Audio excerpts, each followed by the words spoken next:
اعوذ باللہ من الشیطان الرجیم بسم اللہ الرحمن الرحیم۔ آج ہماری پہلی جو کلاس ہے، پہلا جو درس ہے وہ ہے جناب کریمہ سعدی، حضرت شیخ سعدی شیرازی رحمۃ اللہ تعالی علیہ نے یہ کریمہ سعدی کتاب لکھی ہے۔ اس میں آج ہم صفحہ نمبر 37 پڑھیں گے اور سبق ہے ہمارا در مذمت ظلم۔ در مذمت ظلم۔ پچھلا سبق تھا ہمارا در صفت عدل۔ عدل کا معنی کیا ہوتا ہے؟ ترازو کے دونوں پلڑوں کو برابر کرنا۔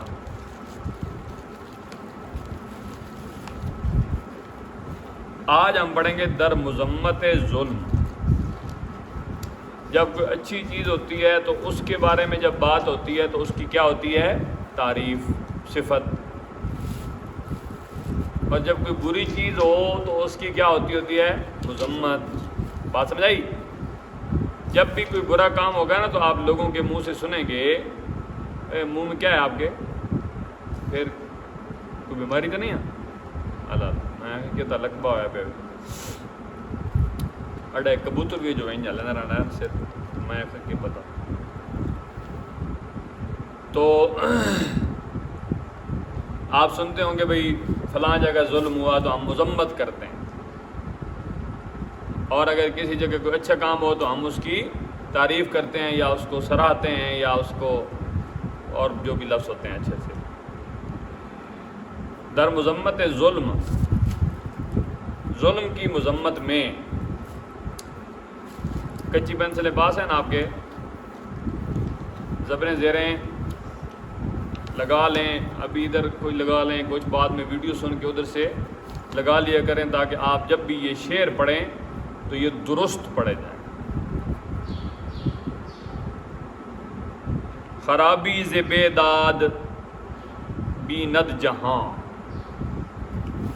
خرابی ز بیداد بیند جہاں، چو بستان خرم ز باد خزاں۔ پہلا شعر ہم نے پڑھ دیا آپ کے سامنے۔ اس میں کہتا ہے کہ جہان جو ہے نا اس کی بربادی کا ایک سبب کیا ہے؟ ظلم ہے۔ جہان ظلم ہی سے برباد ہوتا ہے۔ جس طرح کے تر و تازہ باغ باد خزاں سے اجڑ جاتا ہے۔ باد کہتے ہیں ہوا کو، ایسی ہوا جو آگے درختوں کے پتوں کو بھی اکھیڑ کے رکھ دیتی ہے۔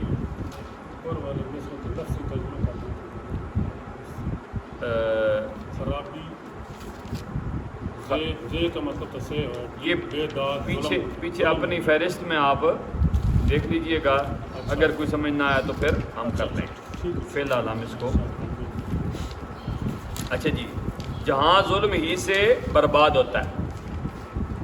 آپ نے یہ بات ذہن میں بٹھا لیں کیا کہ جہان جب بھی برباد ہوگا، جہان سے مراد سارا جہان بھی ہو سکتا ہے۔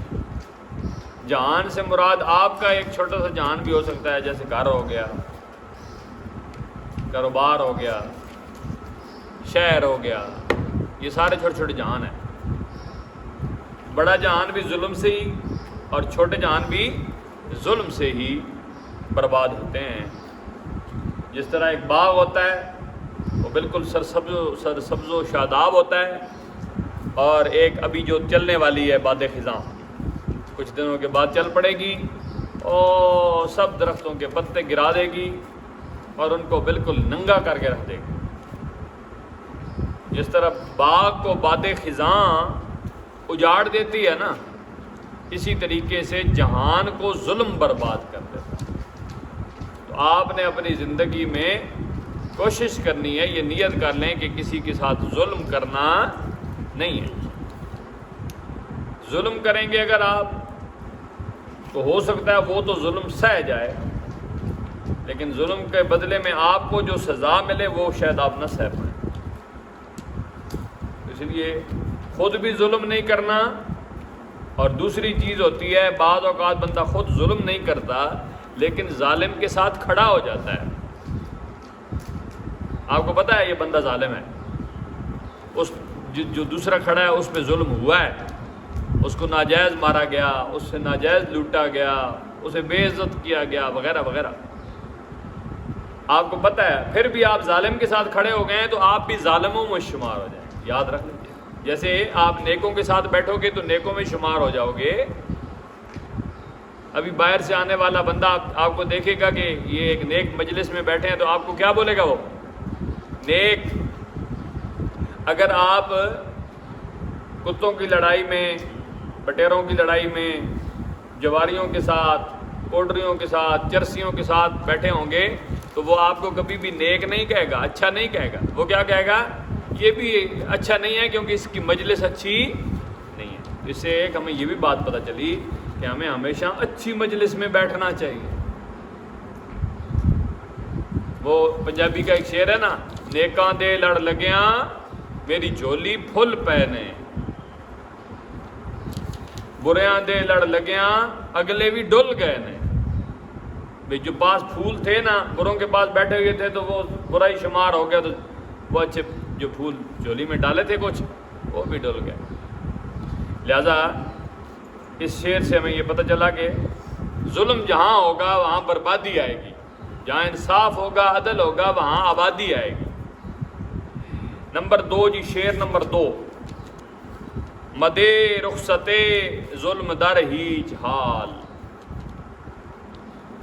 مدے رخصت ظلم در ہیچ حال کہ خورشید ملکت نیابد زوال. کہ خورشید ملکت نیابد زوال. میں ایسا ایسا پڑھ رہا ہوں تاکہ آپ کو صحیح سمجھ آ جائے, نہیں تو بعد میں یہ ویڈیو والی سہولت موجود ہے, اس میں بھی آپ فائدہ اٹھا سکتے ہیں اور زبریں زیریں لگا سکتے ہیں. کسی صورت میں بھی ظلم کو رخصت نہ دے. رخصت کس کو کہتے ہیں بھائی, چھوٹ. اس کے علاوہ کوئی لفظ, چھوٹ کے علاوہ کوئی لفظ کسی کو بتاؤ بھائی. ہاں بھائی پڑھ لکھ لوگوں. چھٹی بھی کہہ سکتے ہیں. تو کہتے ہیں کہ کسی صورت بھی ظلم کو رخصت نہ دے. تیرے ملک کا سورج زوال پذیر نہ ہو, تاکہ تیرے ملک کا سورج جو ہے وہ زوال پذیر نہ ہو, یعنی تیرا ملک برباد نہ ہو. دوسرے لفظوں میں یہ کہیں گے, اچھا تو اس نال بھائی, اس نال کتاب اس نے مجھے رکھ, وہ صرف سن رہے تو دے تک بدگو. سمجھ آئی جناب. کسی صورت بھی ظلم کو رخصت نہ دے. اگر آپ کے سامنے ظلم ہوا ہے, ظالم آپ سے چھوٹ لینے کے لیے آ گیا, چھٹی لینے کے لیے آ گیا کہ مہربانی کرو یار میرے واسطے کچھ تھوڑا جا گنجائش کڈو, تو آپ نے اسے گنجائش دینی نہیں. اگر آپ اس ظالم کو گنجائش دے دیں گے نا تو پھر آپ کے ملک کا جو سورج ہے وہ بہت جلدی زوال پذیر ہو جائے گا. آپ کا ملک سے مراد یہ ملک پاکستان, ہندوستان, عرب نہیں ہے. آپ کا جو ملک ہے, آپ کا جو گھر ہے, آپ کے ساتھ کوئی ظلم کرتا ہے اور آپ اسے رخصت دے دیتے ہو تو پھر وہ تباہ ہو جائے گا. اس لیے کہ ہر بندہ پھر اس طرح کرے گا, ظلم کر کے رخصت مانگے گا. پھر کچھ لوگوں کا ذہن بن جائے گا کہ چلو جی خیر ہے, ظلم تھوڑا جگہ زیادتی کر کے دی تھی, بعد جو رخصت چاہ گا انسان. پھر اگر آپ ایک کو دیتے ہیں اور دوسرے کو نہیں دیتے تو بھی زوال پذیر ہو جائیں گے. سب کو دینا شروع کر دیں تو پھر تو خواہ زوال پذیر ہو جائیں گے. اور اگر کسی کو نہیں دیں گے تو پھر آپ کا سورج چڑھنا شروع ہو جائے گا. یعنی ہر بندہ ڈر کے مارے ظلم نہیں کرے گا. ٹھیک ہے. آگے کہتے ہیں جی تیسرا شعر آ گیا ہے. یہ میں شعر ایک دفعہ پھر پڑھ دیتا ہوں حضرات.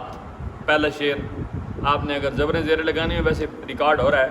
خرابی ز بیداد بینت جہاں جو بستان خرم زباد خزاں.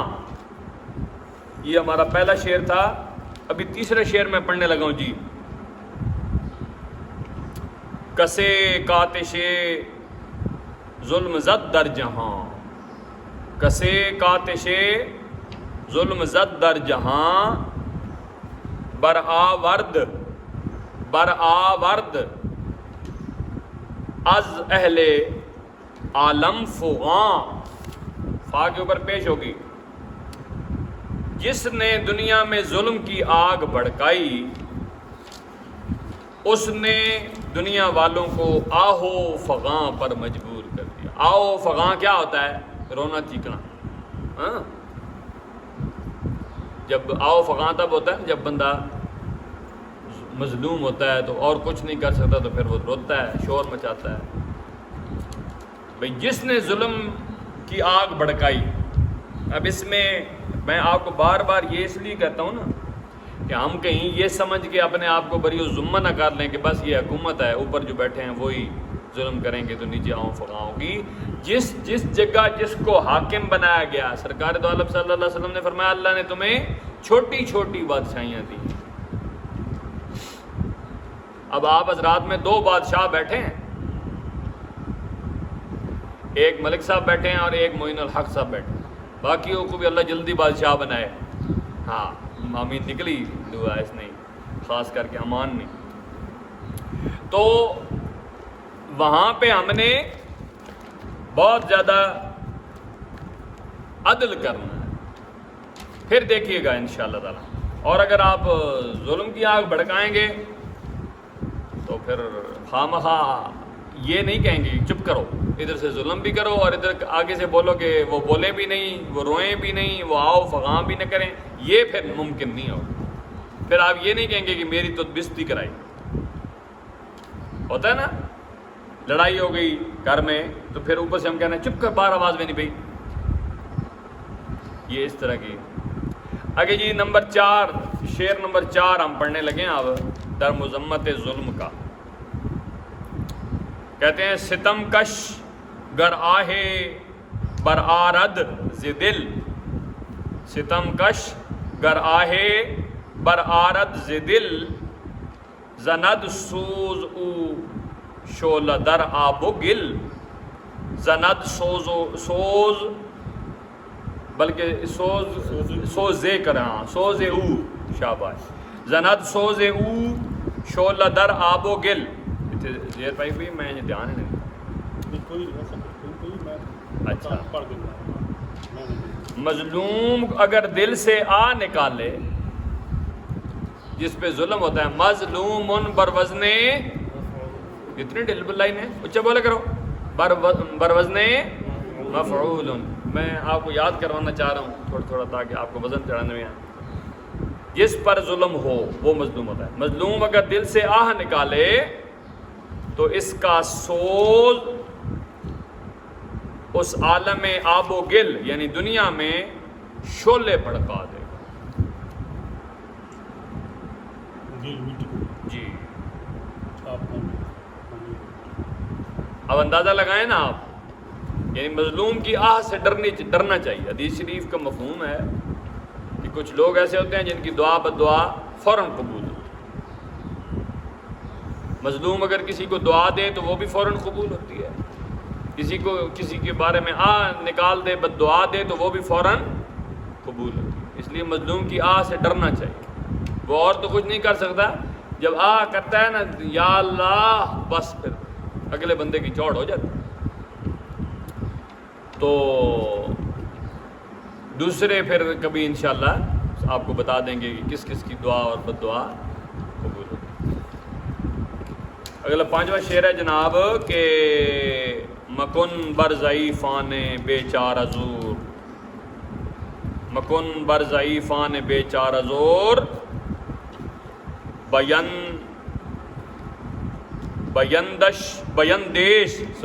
بیندیش آخر زتنگی گور قبر کو کہتے ہیں.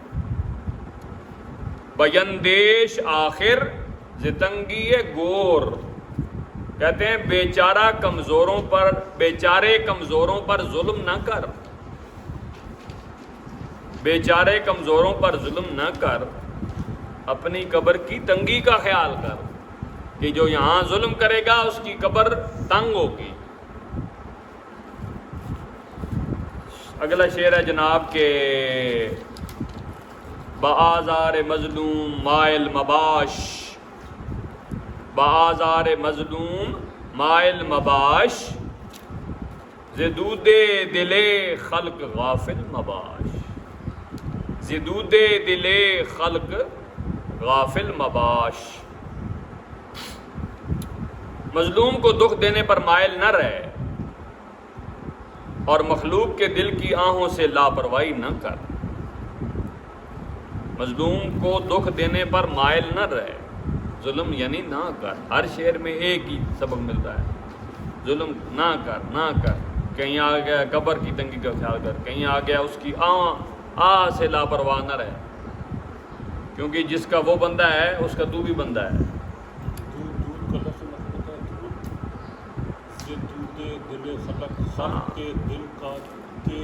ادھر آ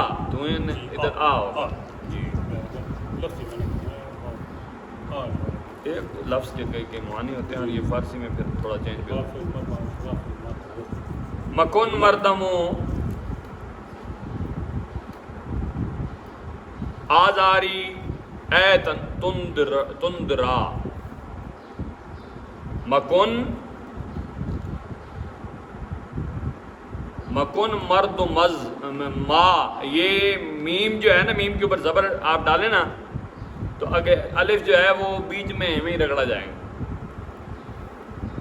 مکن مرد مازاری اے تندرا، مکن مرد مازاری اے تندرا، کہ ناگا رسد برتو قہر خدا.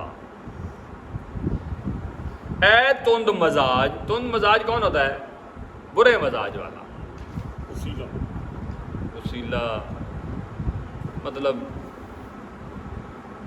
اے تند مزاج انسان ظلم مت کر، اچانک تجھ پر خدا کا عذاب نازل ہوگا. اللہ، کس وجہ سے؟ تیرے ظلم کرنے کی وجہ سے، تند مزاجی کی وجہ سے. آگے شعر ہے جناب آخری، ستم بر ضعیفان مسکین مکن، ستم بر ضعیفان مسکین مکن، کہ ظالم بدوزخ رود بے سخن، سین کے اوپر زبر ہے، کہ ظالم بدوزخ رود بے سخن، بیچارے کمزور لوگوں پر ظلم نہ کر. کہ ظالم لا کلام دوزخ میں جائے گا. لا کلام کا مطلب ہوتا ہے اس میں کوئی کلام نہیں، یعنی کہ اس میں کوئی شک نہیں. لا کلام کا مطلب یہ ہوگا، جیسے نہیں آیا ہوا لا ریب، بس یہ اسی طرح ہے. بیچارے کمزور لوگوں پر ظلم نہ کر، کہ ظالم لا کلام لا ریب بے شک دوزخ میں جائے گا. آج کا یہ سبق کریمہ سعدی کا ختم ہوا. وَفَوِّضُ أُمُورَنَا إِلَى اللَّهِ إِنَّ اللَّهَ بَصِيرٌ بِالْعِبَادِ فَاللَّهُ خَيْرٌ حَافِظًا وَهُوَ أَرْحَمُ الرَّاحِمِينَ. صبح طیبہ میں ہوئی بٹتا ہے باڑا نور کا، صبح طیبہ میں ہوئی بٹتا ہے باڑا نور کا، صدقہ لینے نور کا آیا ہے تارا نور کا. تیری نسل پاک میں ہے، بچہ بچہ نور کا، تو ہے عین نور تیرا، سب گراں